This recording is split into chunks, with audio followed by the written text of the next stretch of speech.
Welcome to Item Focus. Today's topic, we're covering turtle shells, some of the most staple items in the Mario Kart franchise. They come in 3 different colors, green, red, and blue, each resulting in a different use case. First up, green shells and red shells. Noted as the only real projectile item in the game, green and red shells can be pulled in both single and triple variants, depending on your position. Green shells are what you'd consider dumb projectiles, as they go in a straight line when you throw them. However, the upside is they can bounce off walls up to 10 times before breaking.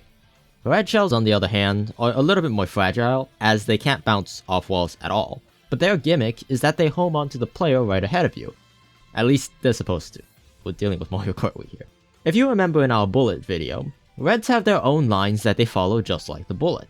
Then, once they lock onto a target, they take the fastest option, which often results in reds getting clipped off corners, especially online where lag is a huge factor. On a related note, one advantage if you drive a kart is you could avoid red shells on straight roads too, as the reds home onto the rear of the vehicle, to which if you drift near a wall you could break it. Now when throwing items forward, you could slightly angle which direction you're throwing by tilting your control stick slightly, allowing you to chuck things out of your own line. When backing shells, be mindful that shells move slower than if you threw them forward. That's why you might see some players throw greens forward and bounce off walls, as the projectile travels faster, giving players behind less time to avoid, making it a beautiful mix-up option. Note, red shells obviously don't home onto targets when thrown backward. That would just be busted. Now in a 12-player room, green shells are generally top to mid-spot items, with red shells being mid-spot regulars. We've been avoiding another type of shell this whole time, and that's because it's unlike the rest. The blue shell is a mid-spot item. I'm sure you're already aware, but the blue shell flies above the ground, then once it reaches first place, dives down and explodes. Positions that it can be gotten are similar to triple reds, but the probability is so much lower compared to other items. Not to mention, the blue shell is a rental item and a pseudo-timed item. If you watched our other videos, you'll know what that means, but in case you don't, a rental item is an item that can only be held by one player on the track at a time, so if I'm holding a blue, no one else can pull or have a blue. And a timed item is an item that has a cooldown, so if I use a shock, there cannot be another shock for another 30 seconds.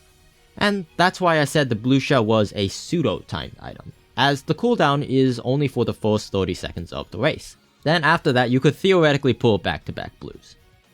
Finally, we've been talking about the items primarily in an offensive light. However, defense is just as important, as green and red shells are also hold items, meaning that they could be taken out of your inventory box and still be on your character's person. This is done by either pressing and holding the item button for singles, and for triples, it's a toggle button.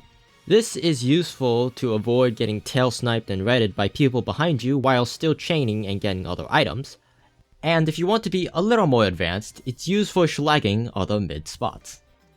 Now blue shells don't really have a defensive option, per se.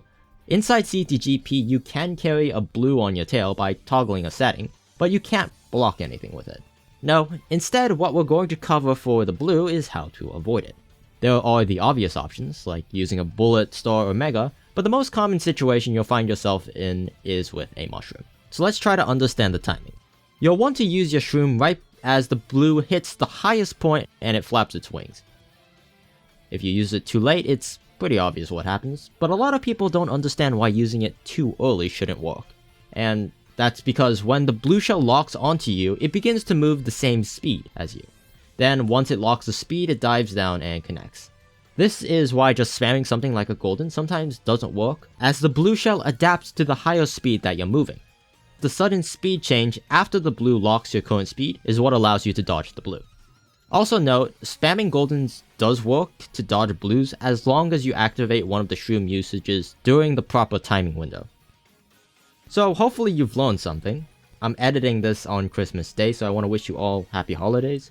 If you have any questions or comments, you could hit me up over on Twitch or type in the comments section. Like if you liked it, and subscribe if you want to see more from me. Good luck, and happy racing.